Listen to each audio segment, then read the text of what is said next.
Hello dear students, welcome to Kataria pharmacy. तो दोस्तों, हम पढ़ रहे थे B pharma 8th semester social and preventive pharmacy. इसकी हमारी यूनिट 4 चल रही थी। तो दोस्तों, यूनिट 4 में 3 लेक्चर्स हम बेसिकली देख चुके हैं पहले। अगर आपने नहीं देखे हैं तो चैनल पे प्लेलिस्ट में जाके देख सकते हैं। आज का हमारा 4th लेक्चर होगा जो बेसिकली बेस्ड होगा जो एल्डर पीपुल्स होते हैं कंट्री के अंदर, उनके ऊपर बेस्ड जो प्रोग्राम था उसके बारे में हम बेसिकली डिस्कस करेंगे। तो प्रोग्राम जो हमारा टॉपिक है उसका नेम है national programme for health care for the elderly people.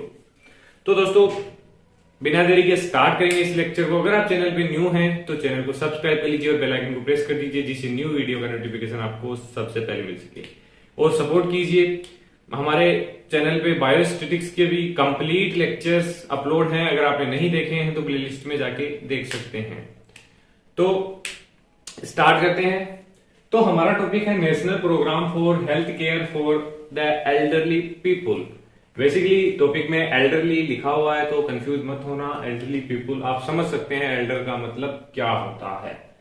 तो इन इंडिया, अब आप ये भी जानते होंगे कि जो एल्डर पीपुल्स की पॉपुलेशन है इंडिया के अंदर बेसिकली बहुत ही ज्यादा है। अबाउट 60% जो मतलब 60 ईयर से ऊपर के जो पीपुल्स होते हैं उनको हम बेसिकली एल्डर्स पीपल बोल सकते हैं। तो इसमें क्या लिखा हुआ है, in India large number of people age 60 year और मोर। मतलब ज्यादा पीपुल्स की संख्या क्या है कि 60 और जो 60 ईयर एज है उससे ज्यादा ही है ज्यादातर जो पॉपुलेशन है उसकी।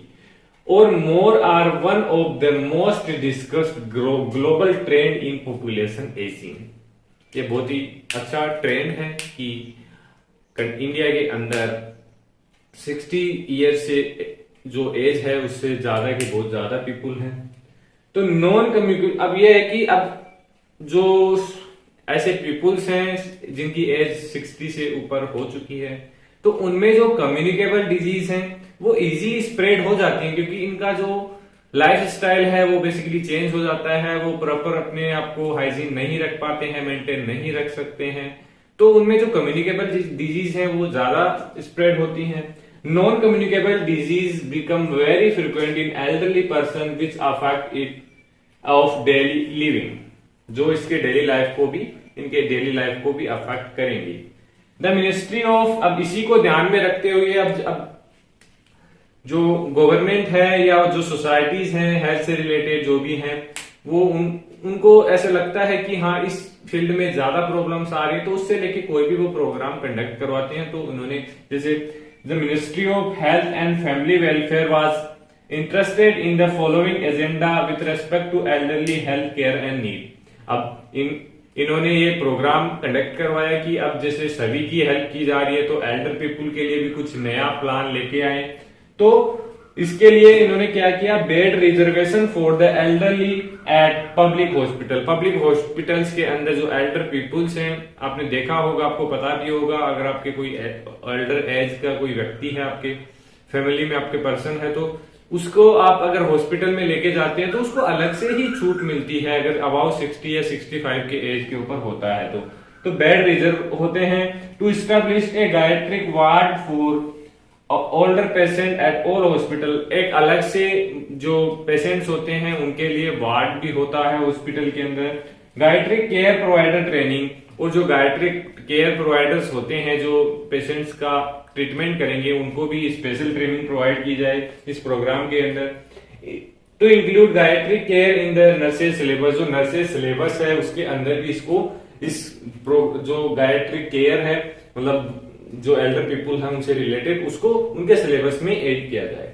अब विजन ऑफ द प्रोग्राम, क्या विजन था इस प्रोग्राम का, to provide the elderly with affordable, accessible and high quality comprehensive and dedicated long term care service. अब यह है कि जो एल्डर पीपुल है ज्यादा मतलब समर्थ नहीं होते हैं, वो अपना मतलब बॉडी को मेंटेन रख सके, केयर प्रोवाइड कर सके, तो इसके लिए ये प्रोग्राम कंडक्ट करवाया गया। To encourage the concept of active and healthy ageing, जो हेल्दी एजिंग का कॉन्सेप्ट है वो एनकरेज किया गया।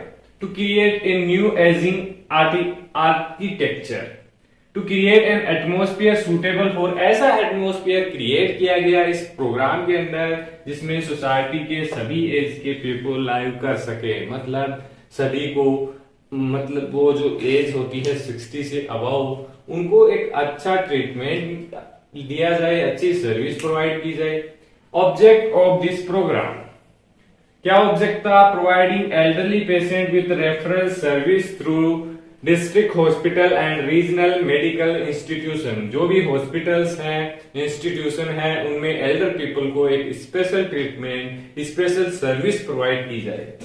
To identify health problem and provide appropriate health service with a strong referral backup support in the community. Last है the build capacity of medical and paramedical professional to provide, मतलब जो medical और paramedical staff हैं उनमें भी एक ऐसी capacity buildup करना, उनको ट्रेनिंग प्रोवाइड करना कि वो जो एल्डर पीपुल्स हैं उनकी अच्छे से केयर कर सके, उनको सर्विस प्रोवाइड कर सके।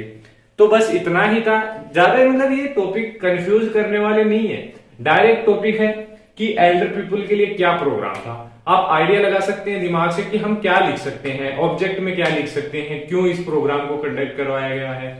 तो ज्यादा हार्ड नहीं है, बस आपको समझने की जरूरत है थोड़ी बहुत।